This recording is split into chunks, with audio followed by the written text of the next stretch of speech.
and the clock is ticking. My son is still in Utah. My son is not with me. There is this bomb that is ticking on the top of my head and still is to this day.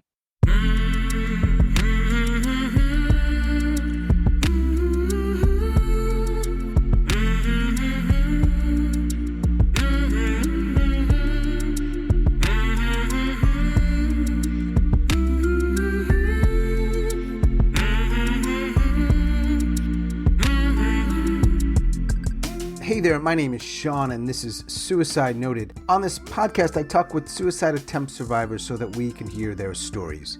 Every year around the world, millions of people try to take their own lives and we almost never talk about it. And when we do talk about it, many of us, including me, are not very good at it.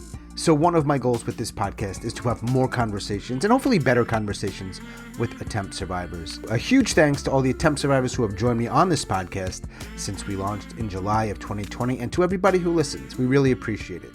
If you are a suicide attempt survivor and you'd like to talk, please reach out. hello@suicidenoted.com, on Facebook or Twitter @suicidenoted. And we do have a website up, suicidenoted.com. We're working on it. It's not done, but it's up. And you can also contact us there. If you'd like to support the podcast, in addition to doing what you're doing, I would encourage you to share it on social media.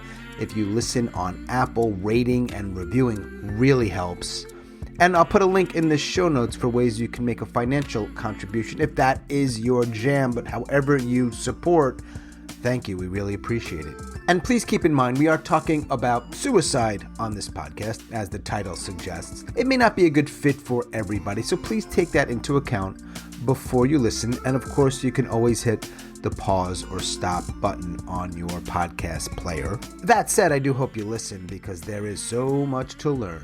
Today, I am talking with A. A lives in Oklahoma, and she is a suicide attempt survivor. Your name's not Jacob. It's my husband.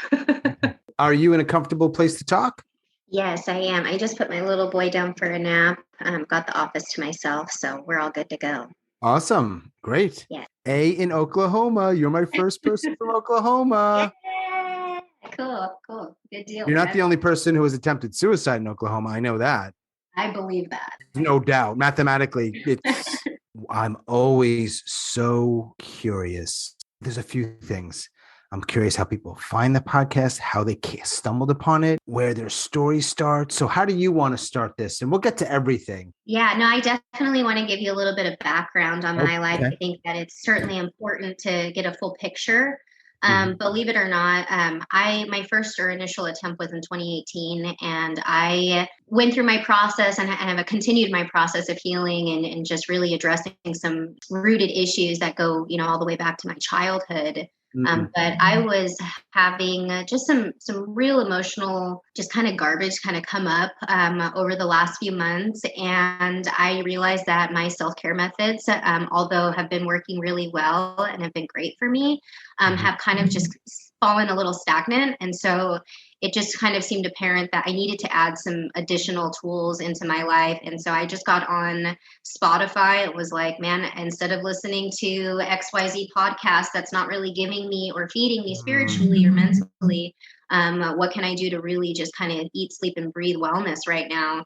And yours was one of the first podcasts. I just typed suicide into Spotify. Right. If the FBI ever interrogated me, they'd probably be concerned about my phone usage. I get the impulse to want to just listen to music or other types of podcasts for sure.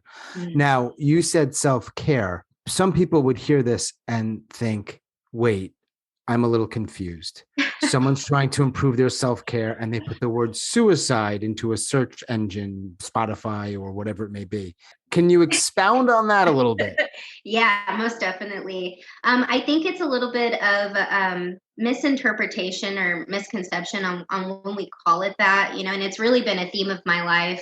And we can talk a little bit more about it if you'd like to later, but I'm actually in the process of being a doula, a death doula. And part of that is really going through the process of my own healing.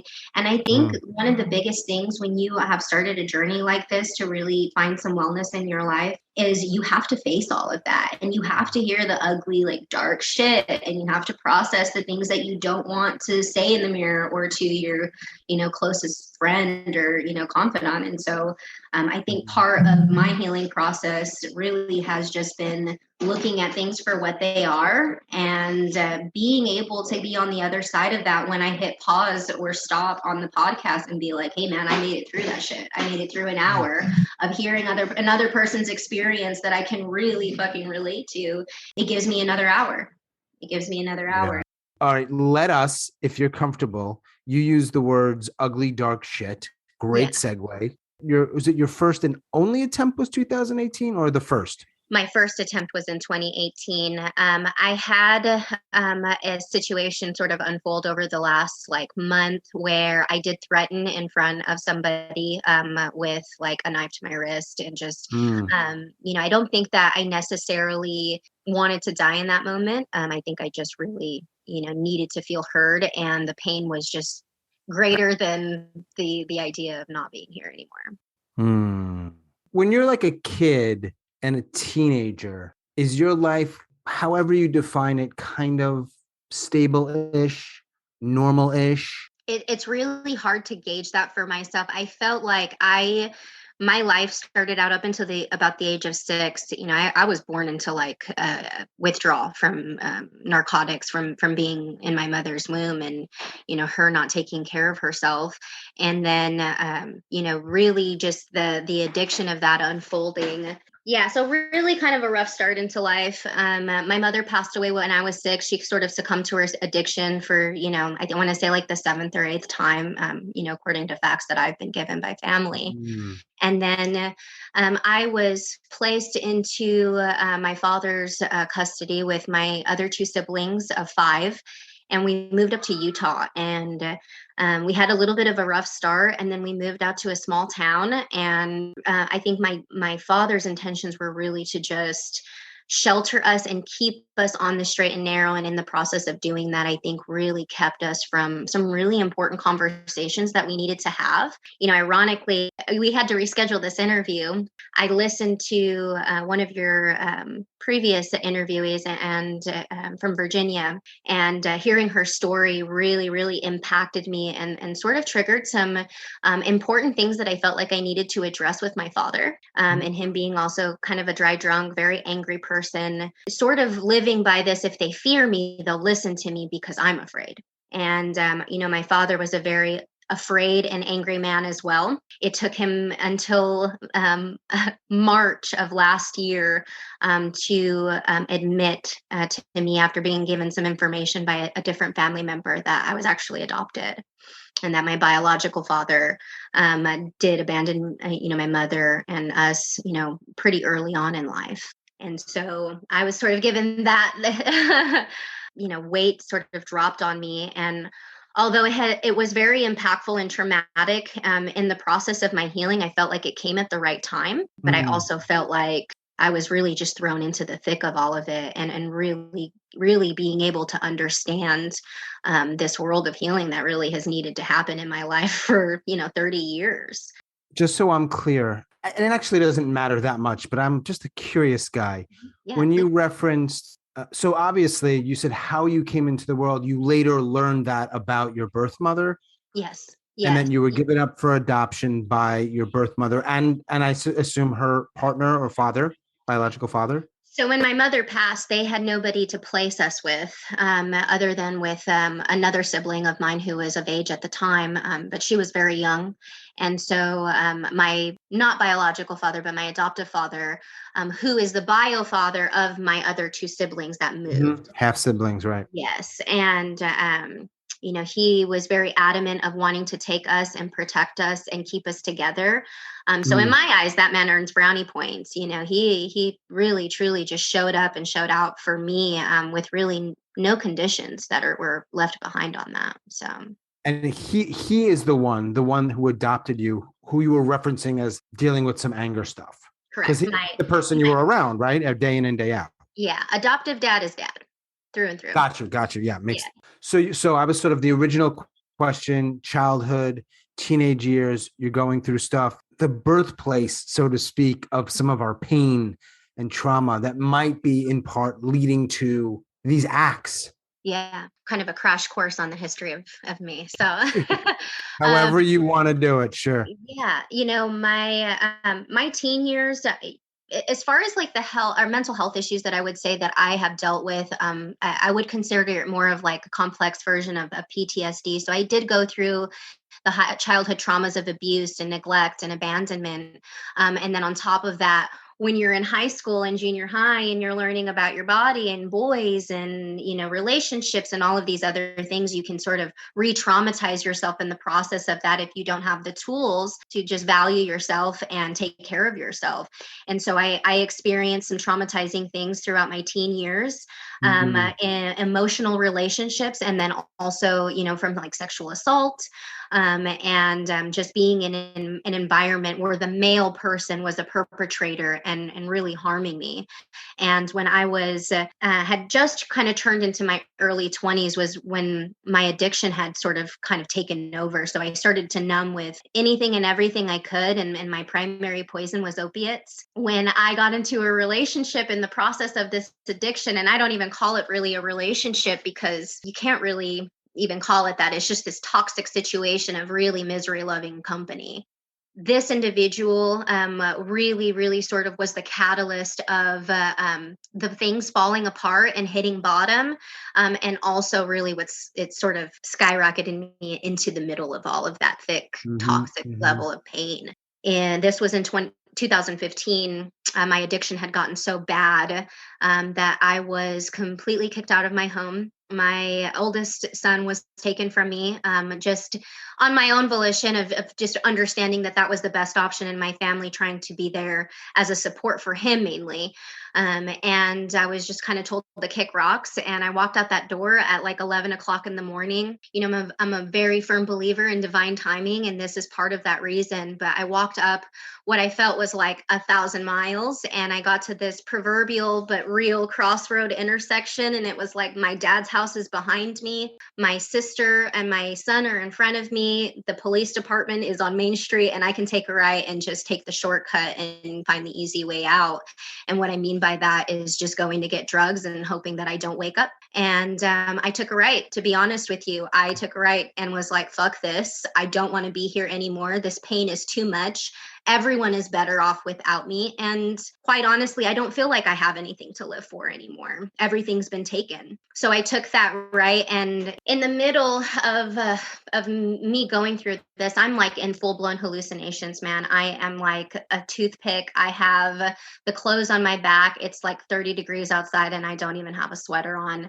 And I'm just like hoofing it. And I don't know if this is real life or if the universe was talking to me or if it was my hallucination, but the street lamps on the street when I took that right started to go out. Don't know what that meant. And in the middle of that, I just felt this sensation come over me like, surrender, give up, give in.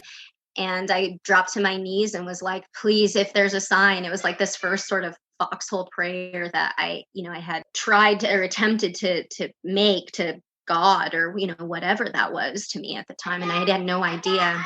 I was like, please just give me a sign. And I stood up and I wiped my tears and I got back up and I turn around and it's 5 hours later and I don't know how, but it's the first bus of the morning. And I see the woman the driver come off the bus to light a cigarette. And I was like, I can make it.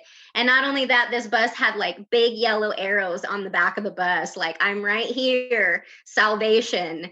And I ran as fast as I could, which was probably not very fast because I was really sick at that time. Rode her bus 45 minutes into the city and all the way to the end of the route. And she was like, you can stay on the bus and I can call the cops.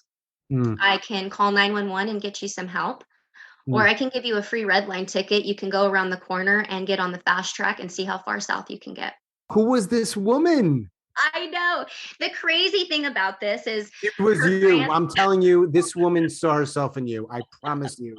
I have no idea. The crazy thing is when I got on this bus to talk to her, it was like the words came out of me. The immediate first phrase that came out of my mouth was, I need help. I didn't know what else to say to her. I need help. It was the fastest way I could communicate that I'm not okay. Mm-hmm. And she just looked at me. I was like, I don't have any money. I'm sick. I'm homeless. I need to get to a hospital or a behavioral health place ASAP. And she was like, get on the bus. My grandson is riding with me today. He will give you some water that he has. And the name of that boy is the name of my eldest son. And I have never forgotten that to this day. If you haven't written a book, all right, so I know there's more to that part of the story, but I'm wondering, up until that point, 2015, mid-20s-ish, early to mid-20s, are you ideating at all? I think I suffered from like PSIs probably that I can remember since the age of like 9. And it was pretty close after the first time I had an issue with like sexual assault or molestation. And it wasn't something that I remember being like having a plan or knowing what it meant. I just remember being like, what would it be like if I never existed? So I think that's what those thoughts at that age really looked like for me. And as I got older and had some traumatic things happen to me throughout my teen years, it seemed very frequent that I was having those moments or ideations at times where obviously shit hits the fan, or I start to feel like there's no hope. You're on the bus. You can do one of 3 things. By the way, what city were you in? Are you okay sharing that or no? Yes, I was in Salt Lake City, Utah, downtown. What's the choice you make in that moment in Salt Lake City on the bus with this woman and her grandson? So the humor in all of this is, again, I'm hallucinating. So I cannot determine the difference between my hallucination and reality, but I know I'm conscious. At least I think, because on the bus ride, I'll be honest, when it said no stopping, I thought I was on the bus to hell. I thought like, this is it, man. You just got on to the end of your life. You got what you asked for. Because it did feel like this level of purgatory and sort of this reflective, moment of making some really, really important decisions. Do I want to go back? Right. Do I want to get off this bus, or do I want to just let it take me as far as it will go? Some people forget that they hear this, that when you choose to get better, choose to go into recovery, choose to get help, it's usually really fucking hard. So anyhow, I digress a little bit. Yeah, take me on that bus. So I'm hallucinating. I'm hearing audiations. I'm seeing hallucinations, and I'm thinking this woman can read my thoughts. So I'm not responding. I'm just staying silent, and I'm making eye contact with her. And I'm thinking she's going to understand what I'm saying. She's going to get it. She didn't hear me, and she didn't understand what words I was trying to telepathically communicate to her. And that was the first real moment of like realization that I'm sick, that this isn't real life, and that my thoughts are not fact. I just looked at her and was like, please call 911. And she did. And I sat in the TA, officer security guard's car until the ambulance came. And as they're loading me onto the stretcher, it was like this verbal vomit and being just so tired of holding everything in that they started asking me questions, and it was like everything came out. They were like, where do you live? And I was like, I'm homeless. They said, what is this cut on your wrist? And I said, I don't want to be alive anymore. And I don't mean to trigger any of your listeners, but that was a form of my numbing. I did utilize self-harm to feel better. They noticed that, and I told them. And at some point in having this conversation with the EMT or the paramedic, I just see her eyes sort of shift. And it was like she could see my pain on me, and she could see the torment that I was going through. And it was like all judgment had left her. She just, without having to say anything else, she just understood the task here. And she got me to the hospital. She looked at me in my eyes and she just told me it's not over yet. Yeah. So just real defining things, just really just the universe really just all of these series of events unfolding. And it was just like the path sort of being led through the path, and really just kind of having to show up for those decisions and make a decision. And we got to the hospital. I really don't know how long I stayed in the hospital for, just because I was kind of in and out of consciousness. I had started to withdraw a little bit. I wasn't using, and by that point, I was only using stimulants. So I was using amphetamines at the time. And I thought, well, if I get clean off of like the opiates and the heroin, I'll be good. and it'll just help me do more and stay awake more. And, it was just changing one demon for the other. The clear thoughts started to come in just a little bit. Those hallucinations were still happening. And I decided that I needed to pick up the phone because I only memorized my sister's phone number who had my son. And I just pleaded. And I told her, I was like, I'm going to die. Unfortunately, Utah is one of those states who do not take private insurance. So it's very expensive for treatment. And the plan that they gave me was really just a sheet of paper with a couple of facility names on the list of that. So what does your sister say? My sister says, you're going to have to try and find somewhere. You can do it. It'll be okay.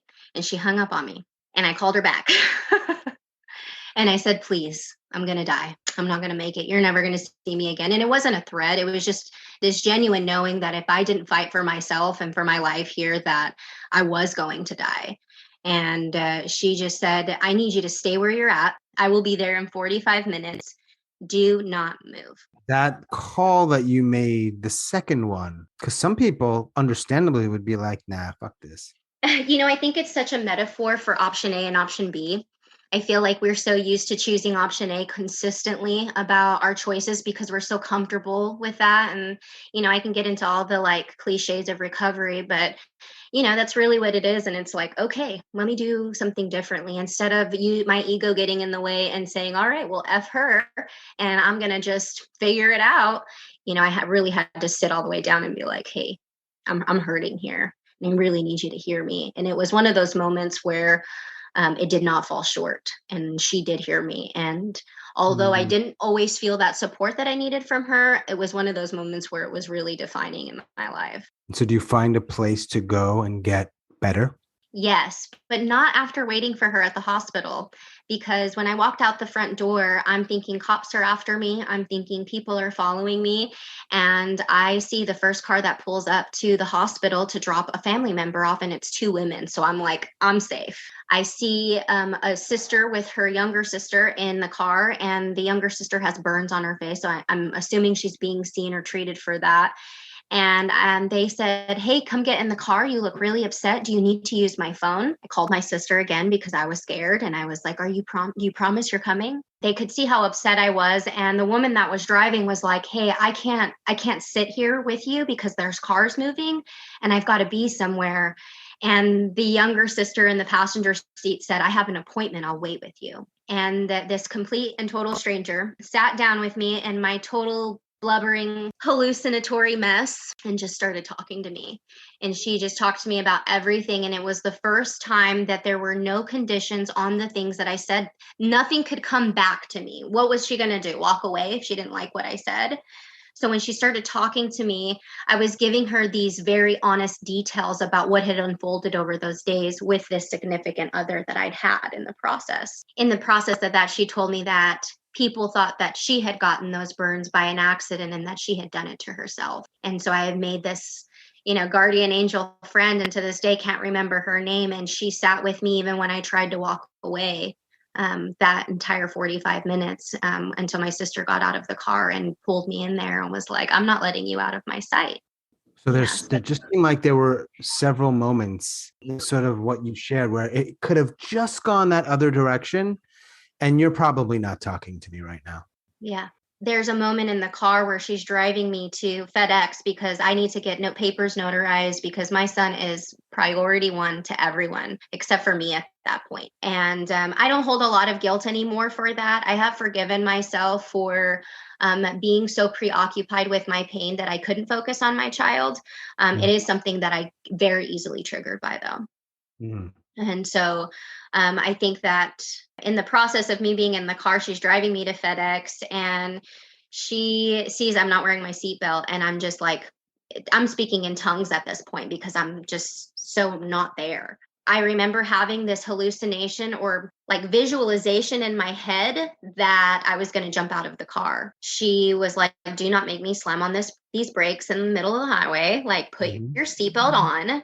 We need to go do this. Went to FedEx, sat in a parking lot for like an hour so we could talk to an attorney, got real honest about some of those details as well. And I won't go into detail on that, but, and then she took me to a hotel, and the entire night she practically slept by the door.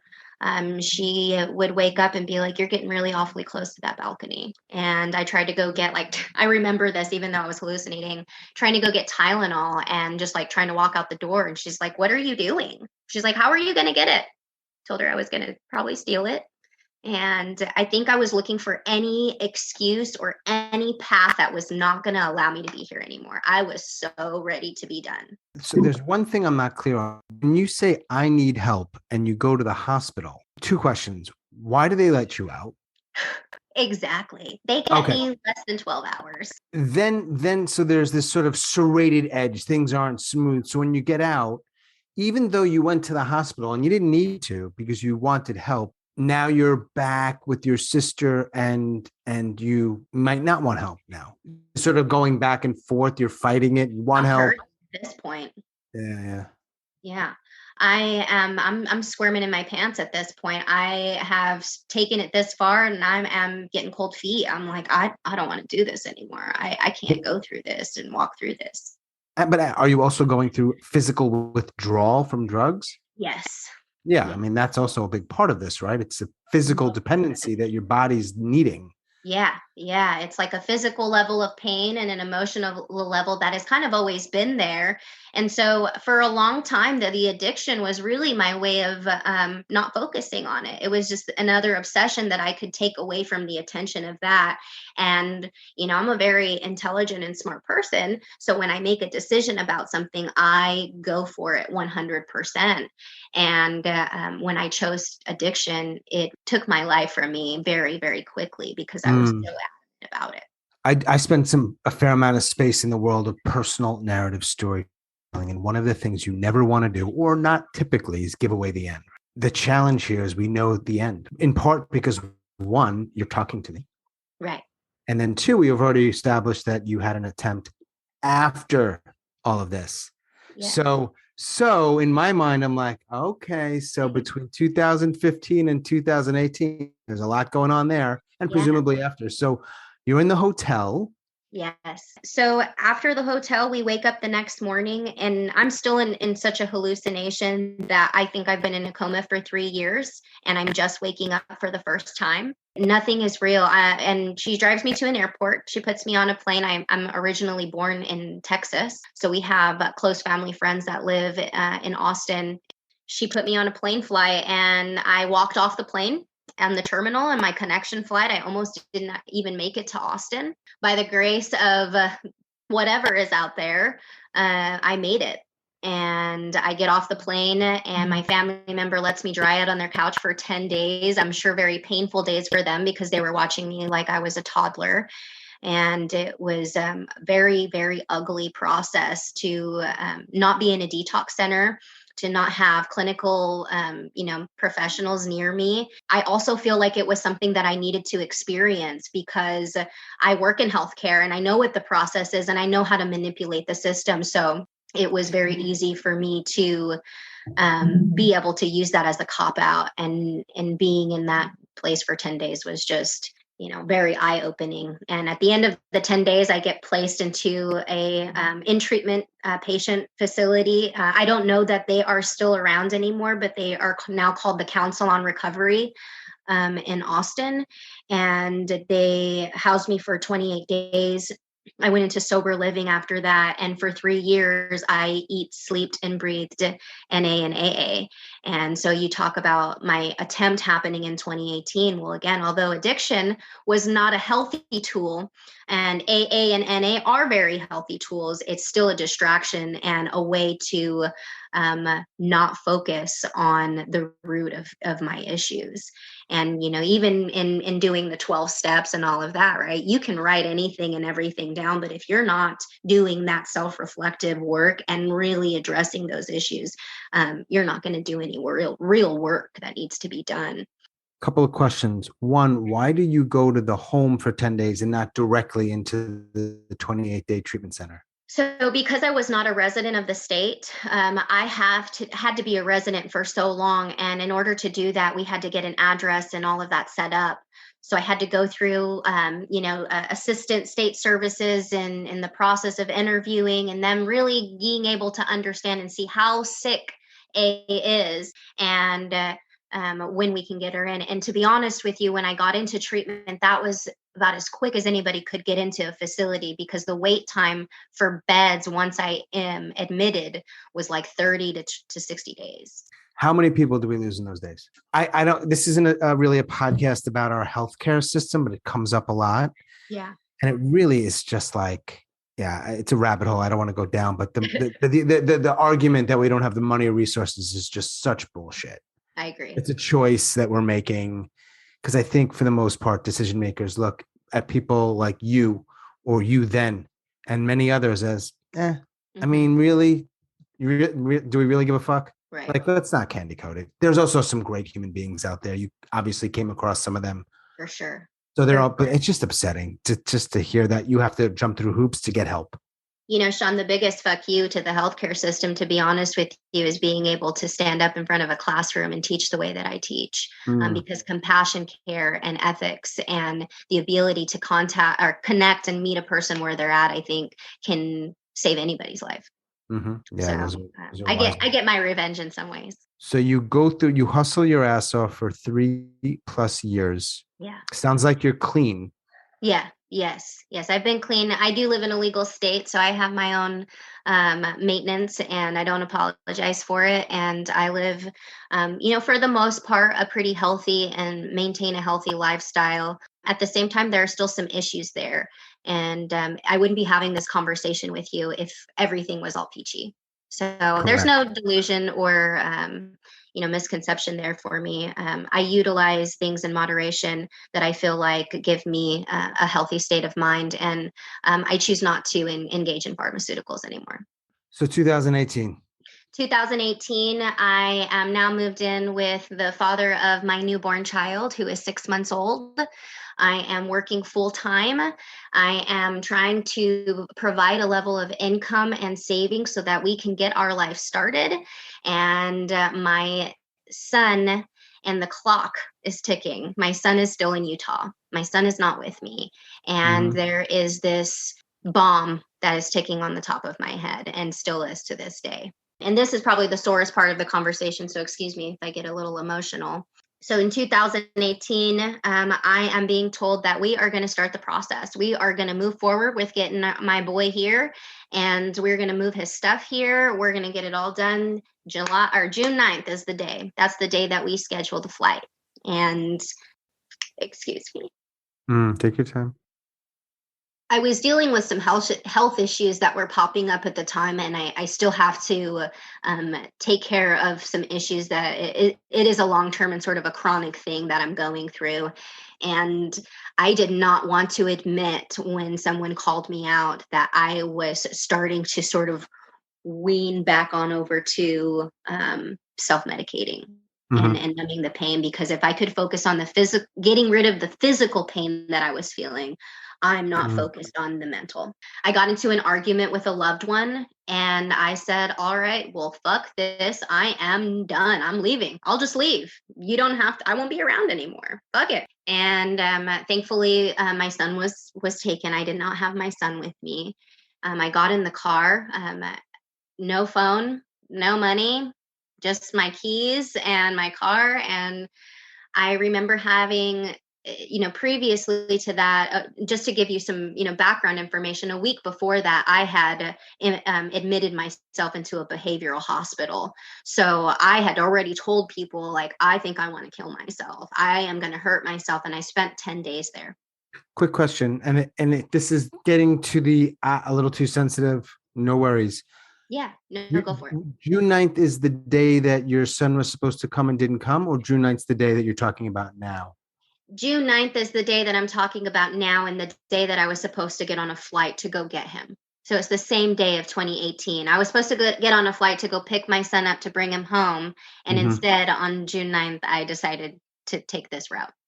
So a week, 2 weeks prior to that, I'm starting to get cold feet. I'm getting nervous. I think I'm going to fuck him up even more. My Mm-hmm. partner at the time, I think, was really in a much more clear-headed form of thinking. So he could see that we were not in a financial state or position to take on another level of responsibility as much as we want him to join the home. A is not okay right now. A has still has a lot of problems that she needs to address and to bring a child into the dynamic. Another child at that age just was not responsible, and I was so just tunnel vision on reunification and hugging him and being with him that it was like I'm getting there. I don't care what anybody says. This is what we're doing. And so 2 weeks leading up to that, my partner and I are arguing more. We're having more serious and heated conversations because he's coming. His stuff is already here.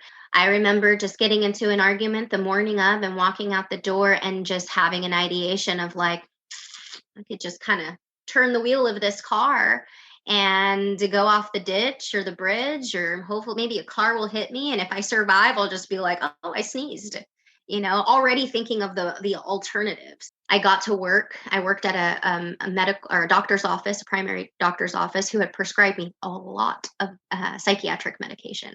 I told them that I was not okay, that I was having ideations of genuinely wanting to kill myself and never feeling that strongly about it since my addiction.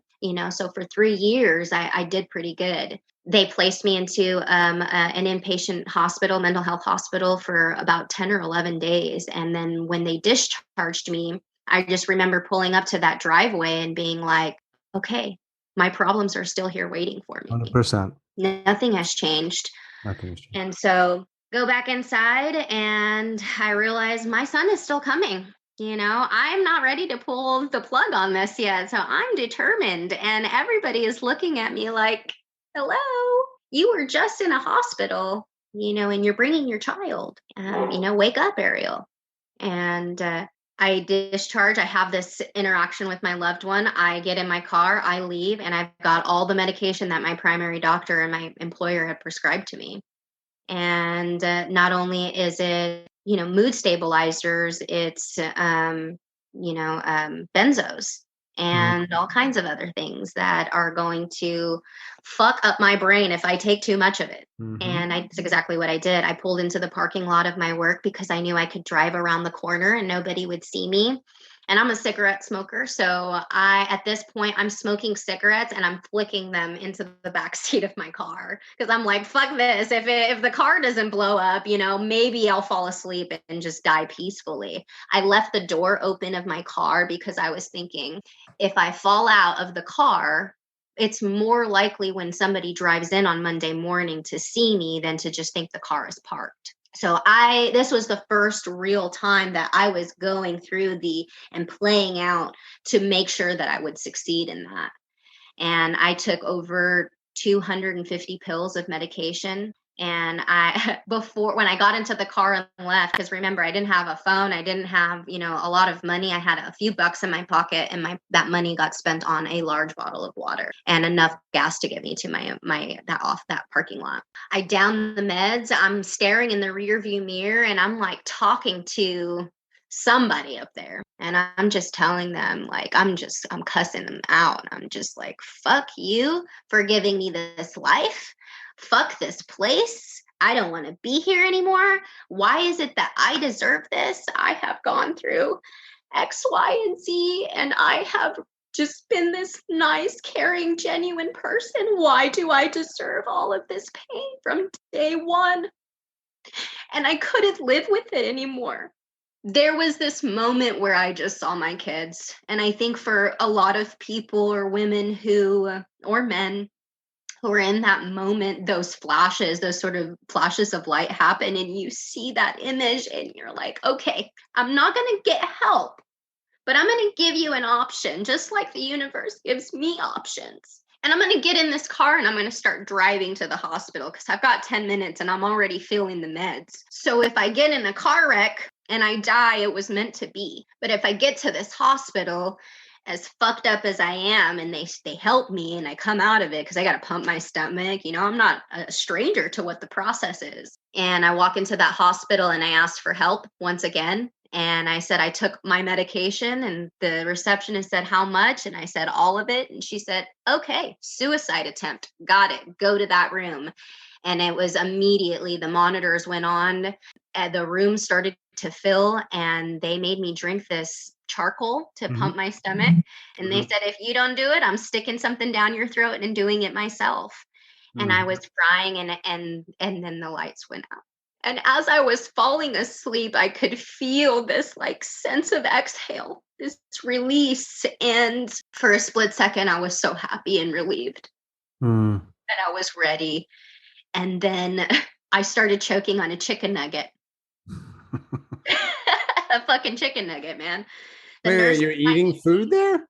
The nurse is trying to feed me. They're trying to rouse me and get me awake, and it's been 18 hours. And my partner at the time is, still my partner today. He is driving up and down Main Street in the highways and was about to start calling the police departments and hospitals and, had no idea. So when somebody picks up the phone from the hospital to call him, he asked me by the time he got there, he's like, what did you tell them to put you in the critical care unit? Like, what'd you say to them to get in there? No idea. No clue. But you told him. He obviously learned.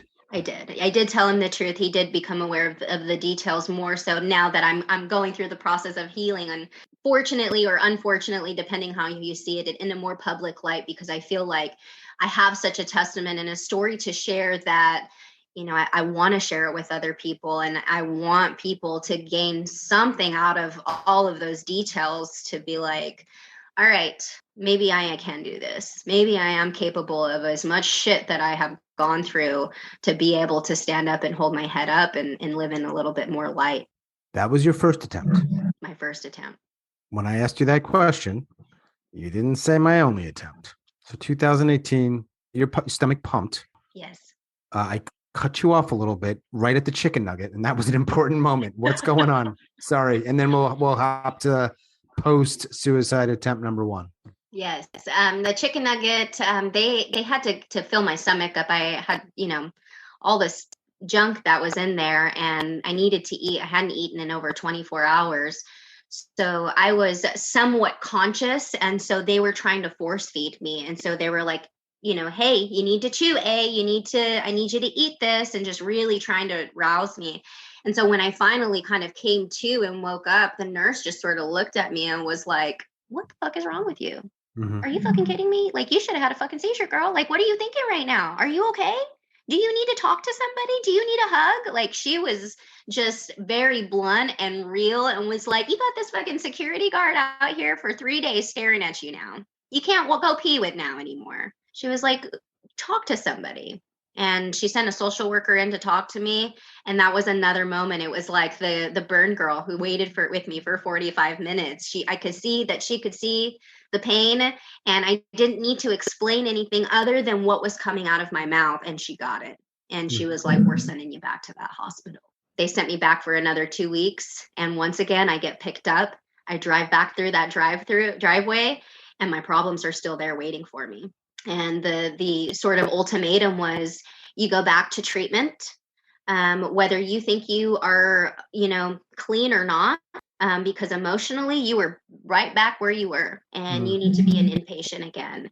And I went for another 30 days at a Christian facility where I did Bible studies and chores and, really had to earn my recovery. I got released, and in July of 2019, we moved to Oklahoma, and we uprooted our life from Texas, and we came to, my partner's hometown. Here we are with, Nana and Papa here, and some semblance of feeling rooted. And then we upgrade. We move a little bit, and we get a little bit of better jobs, and we're feeling more confident, and we have a routine, and we're loving each other.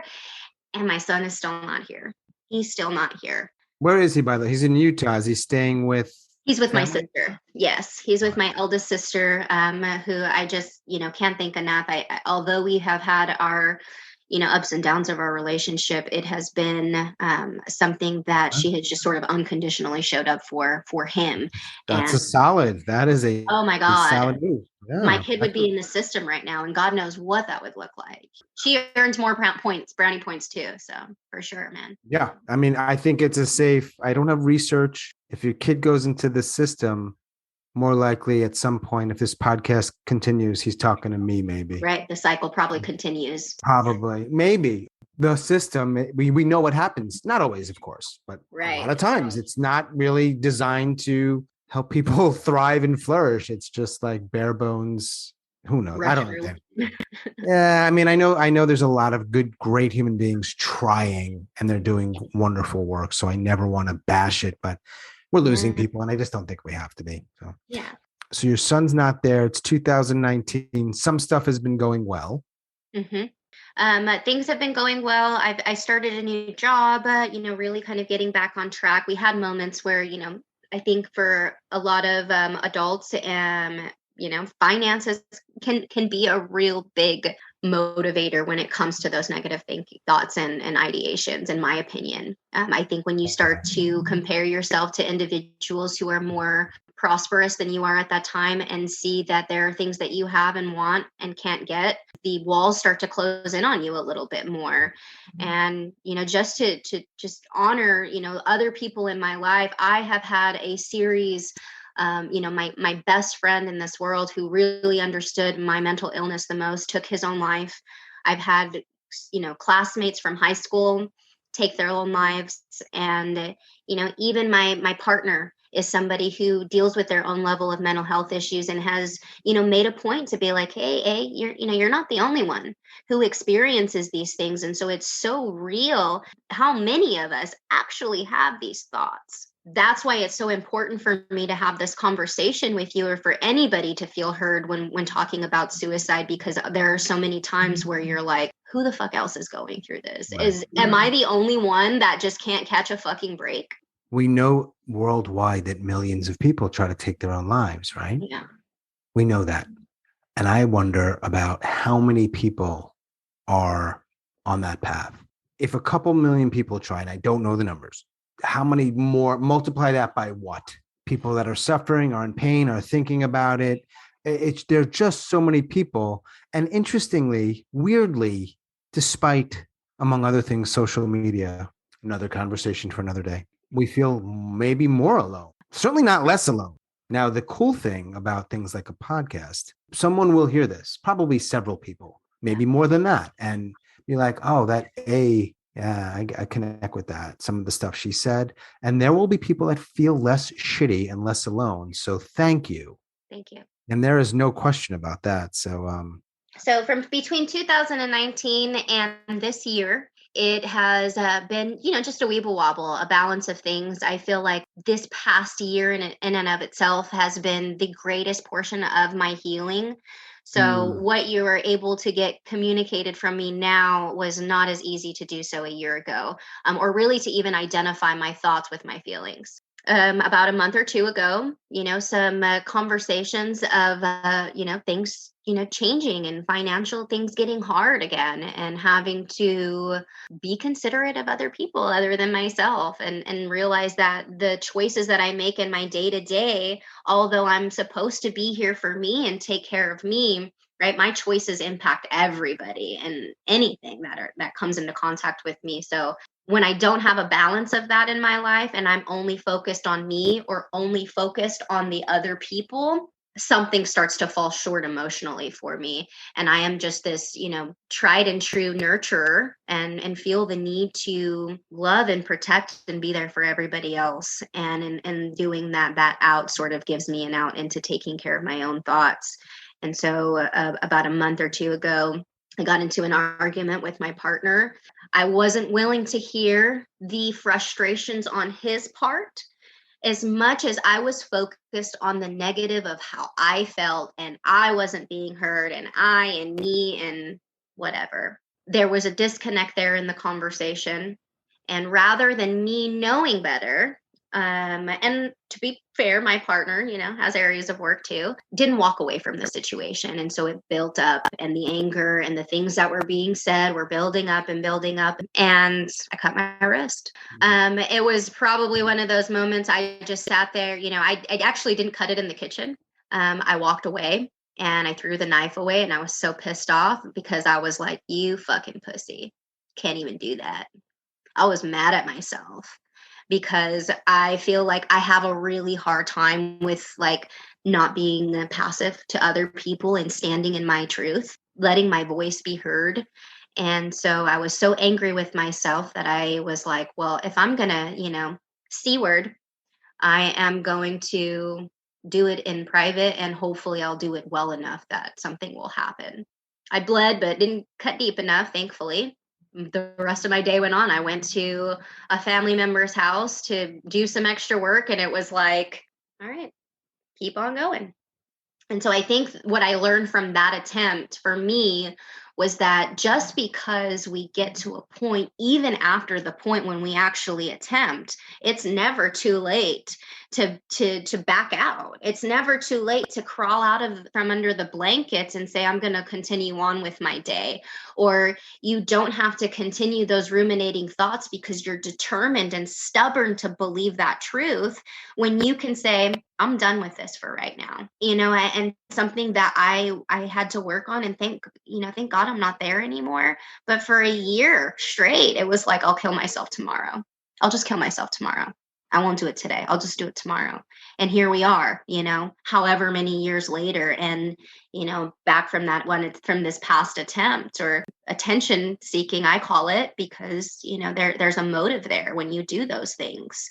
And you don't have to beat yourself up to understand the motive or those character flaws within yourself, like manipulation tactics, to be able to be okay with wanting to change. You don't have to feel shitty about what person you've become because of the conditioning you've had, just because you have tried to cut yourself or take pills or, whatever level of numbing that you have.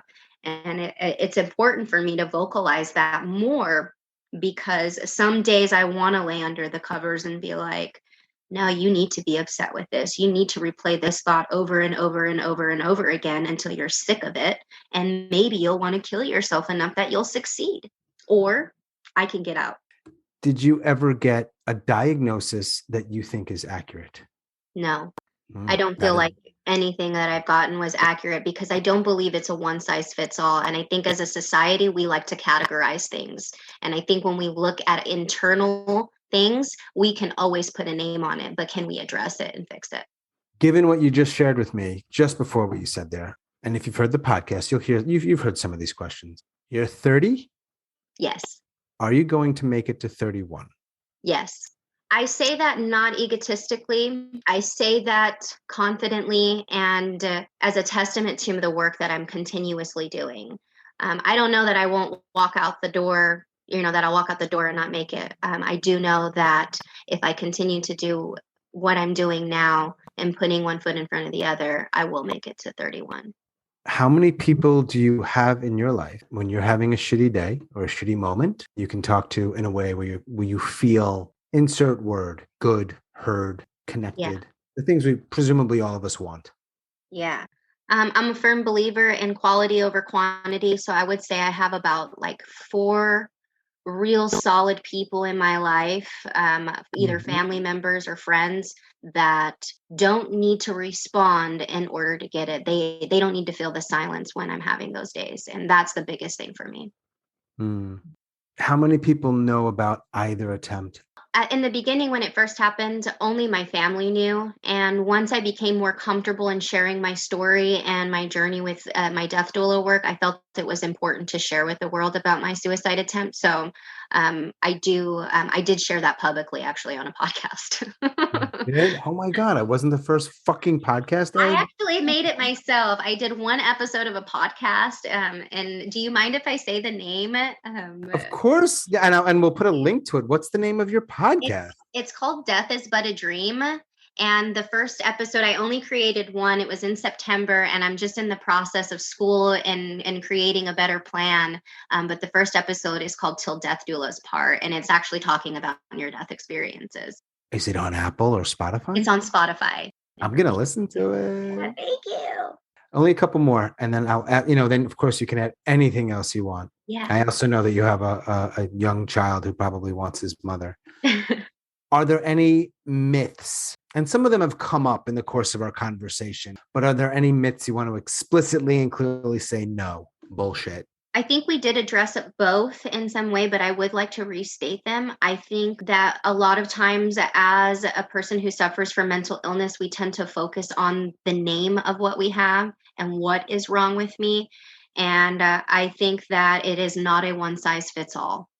I think that when we are able to get really, really real with ourselves and really address internally what we're feeling is the only way that we're going to be able to find a solution to the specific or unique problem that we're experiencing. We all experience the same emotions, but I think the pain is always going to be different individually. I think also the other thing I would like to address in that portion is really that it's never too late either. As I said before, you can have already started to, make that incision and decide that you're done and you do want help. And you can say those words. Mm-hmm. And just because they say that people, go through those things, it doesn't mean that they are just trash. We all go through shit. And I know in no way do I think that I am a lesser level of citizen just because of my issues. Mm-hmm. I had a friend of mine many years ago, who introduced me to cocaine, which I love. Mm-hmm. To this day, I don't do it, but it was the drug that just made my brain just feel so good. Yeah. He also said, Sean, don't do heroin. And now this is a question I'll have for you. In part because of your use, in part because of things you've shared, in part because of faith and spirituality. And he said, heroin is the closest you will ever come to God. Don't do it. Yeah. And I didn't. And I've thought about that. And in a weird way, it helped me because I know it probably would have killed me. Mm-hmm. So this is a tough question. I know. You've done heroin. Yes. A lot of it. Is he right? Yes. Yes. Unfortunately, I think that there's a little bit of interpretation for that phrasing. And I don't think it's going to be what you think. Mm-hmm. When I say that it's the closest to God you will ever become, that it is the closest to being here as you can be, the least amount of being here as you can be, and feel absolutely euphoric at the same time. And it provides a level of euphoria. We wouldn't enjoy it, and there wouldn't be so many people who are stuck on it if they weren't feeling that level. I will say, just having gone through the process and knowing statistically how few people actually are able to come off of opiates and stay off of opiates, it is a hard process. And I am not perfect. And I have had my moments of weakness and my own, other health issues. I got clean in a hotel room, eating half of Suboxone strips for 4 days, shaking my legs off of a mattress, just praying that it was going to end.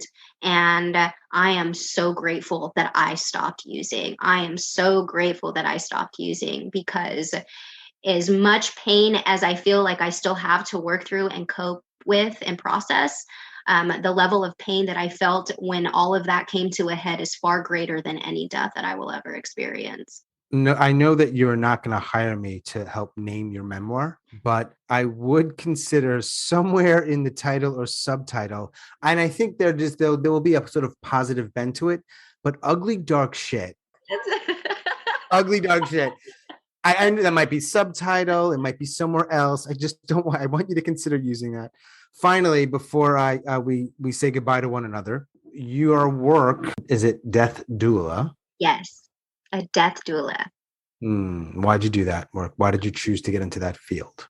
For a really long time, I thought it was just because I had this sick fascination with death. And you asked me a question in the beginning of people being like, wait, you wanted healthy tools, but you looked up suicide. Mm-hmm. And I have worked in healthcare for the better part of my adult life. So for the past decade, I have had different levels of hands-on experience on caring for patients and watching them pass in front of me. and seeing them just not come back one day. And it has really, really allowed me to focus on the fact that I feel like we struggle from what's called these 9 contemplations of death, and it is so non-discriminatory. And the 9 contemplations were death.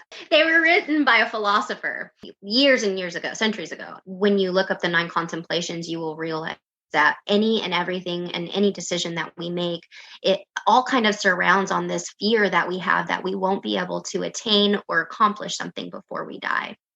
And when I started to realize that and was able to get really real with that for myself and with my patients, it just sort of opened up this window of being able to comfort people in a way that does not involve medical care, but just being able to be a level of emotional support and hold a safe and sacred space for people needing to have these questions answered or needing somebody to ask them those questions because they need to have that testimony spoken or vocalized for their loved ones, for themselves, to really have this sort of ultimate transition into something else.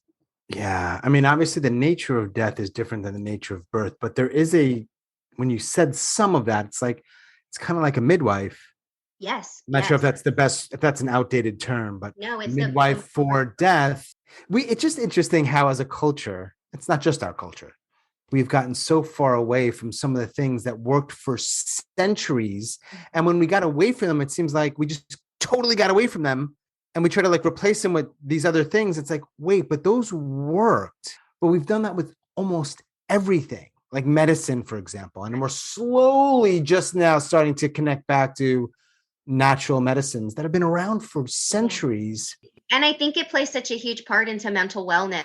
I think that these levels of spiritual ritual and ceremony and connection that we have with other humans and people sort of get pushed under the rug now, because with advanced technology and AI, we don't have to do anything for ourselves. We push a button and it's done for us, and including human contact, right? We can get our needs met in completely different ways without actually having to have a connection or contact with a person. And I think that that's why there's so many of us now. I think it's the biggest and greatest pandemic of our earth or globe, because so much has changed over the last, century, that we no longer know how to emotionally take care of ourselves because the society doesn't allow us to do it. And as a doula, I'm able to create that time and space for those people who were not able to make amends with their family members because years had gone by and they had a career to look out for. Or the person who has been bitter and angry, like my father, who feels like there are no options or that they can do anything at this age, and be able to honor them and say, what would you like to have at the end of your life? And yeah, just real conversations. Why the fuck do we wait until a doctor's like, hey, you're going to die in 6 months, make sure you handle all your shit, when we can be preparing for this at any age or at any time in our life, if we get real about it and are like, okay, if I gear this to have a sacred space when I die, rather than $1 million when I die, I think our life and our society would be way different. 100%. You're doing the work. You're doing the work. I'm doing it in my own different kind of way. I'm trying. We're trying. Yeah. Yeah. And so I think it's not for nothing. I think that, some of us, not unique, I think just have a different calling and have a way of connecting to other people. And I'm tired of my, superpowers sort of falling by the wayside because I can't get out of my own fucking head. I want to share it with people. And just to touch back on, some really great people that I have utilized as far as public figures. Andrew Solomon is a really amazing person who has a great TED Talk and some amazing books and documentaries out to help with emotional therapy. And there is they call him a death walker. And he is from a different place, and I'm not sure what country he's from, but his name is Stephen Jenkinson, and he also has a couple of documentaries and videos out that you can watch to just kind of gain a little bit more value within life. And I think his documentary is actually called Death Walker. People they don't like to talk about death. No, we don't. Suicide, certainly not. Mm-mm. Yeah, can't have that with your morning coffee. Well, let's not talk about that.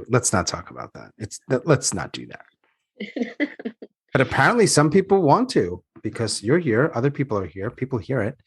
I don't like the how's the weather shit. Like, tell me your secret, life secret. Tell me about it, man. I also think that when you allow to just sort of navigate through life in this open way, people sort of gravitate towards you, and you start to just bring people into your life that just sort of already understand that. And at least I think for me, that is what has happened over the last year or two of just creating a completely different environment and energy for myself. That when those shitty moments do come up, it's a little bit easier and not so long lived that I'm having to try and pull myself out of it. Rather than it being 2 or 3 weeks, it's like a day or two, that I'm just kind of not on my shit. And then, Monday comes and it's like, exhale and get back to it. A in Oklahoma, mother. Yes.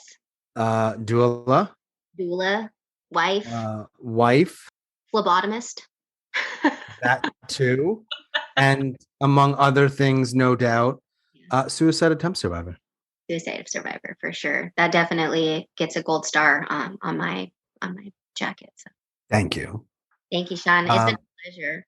No, thank you. It's a pleasure for me. After A and I finished our conversation, she actually had a little more to say. She sent an audio recording. It's an important part of the larger story, so I am including that here before we formally say goodbye. There was a specific detail that I felt like it was important to let you know within the process of, getting on the bus and divine timing and all of that. And I did mention a little bit about an individual, a male individual that was, sort of in the mix of all of that, really grooming me and just keeping me sort of in that sick state. And part of what was really coming up for me was that I was getting these sort of, signs, whether you want to call it intuition or this gut feeling that I got, that this person was not safe and the people that we were around were not safe. And so when I was kicked out of my home, it was sort of this catalyst of everything, because right before that, I had really, really made the decision within myself that I couldn't be around this person anymore, and I needed to cut off all communication and ties. And so I had gotten out of the car, asking that person to promise to never see me again. And thinking that I was going to be okay, I walked into the house with my dad, and he was like, "You can walk right the fuck back out." And again, talking about divine timing, knowing that this individual wasn't safe. By the time that I had gotten to Texas, 2 weeks from that point, and then a month later of recovery in treatment, in an inpatient facility. When I discharged from the facility, I got a job very quickly after, and decided to look up something that I knew just wasn't sitting right with me. And I came across a news article, showing that the individual that I was around was arrested for a first-degree home invasion. And another of the individual that I was really close with, that was more intimate with me in that time, was not the person that I realized, and found a lot of information out, really reinforcing the fact that, I'm lucky that I did make it out alive. So I felt it was important to share that with you, just to kind of give you a little bit more context and picture of what really happened in the process of all of that. And to this day, I still have this individual, periodically attempt to make contact or reach out. And it can re-trigger things for me and, attempt to put me in this downward spiral of negative thinking or negative thoughts and ideations. And, thankfully, because of my support system of those 4 individuals, I am able to, really, really pull myself out of that and remind myself that, I'm not that person. And I didn't deserve a lot of those things, even though I was sick at the time. If you heard the podcast, Sean's the worst at ending these calls. I never know how to do it. I'm like, all right, have a good day. And I'm like, that doesn't feel right. So I will say, I'm glad you're still here. And thank you for joining me. And I really do hope that you continue talking about this stuff. I think you're going to help a lot of people. Thank you. Likewise, Sean. Appreciate you. Talk soon, and be well. Thank you.